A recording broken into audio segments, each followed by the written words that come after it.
ورحمۃ اللہ وبرکاتہ۔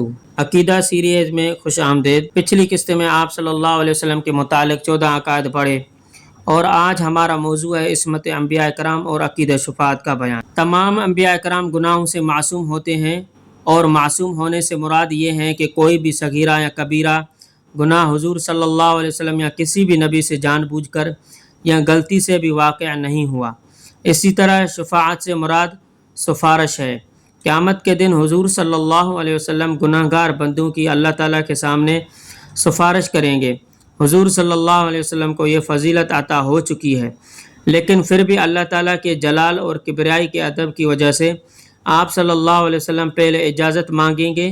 جب اللہ تعالیٰ کی طرف سے اجازت مل جائے گی تو آپ صلی اللہ علیہ وسلم سفارش فرمائیں گے۔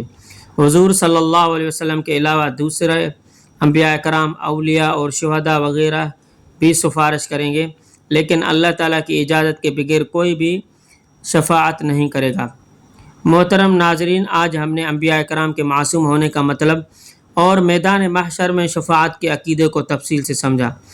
اگلی قسط میں انشاءاللہ ہم اس سلسلے کو آگے بڑھائیں گے۔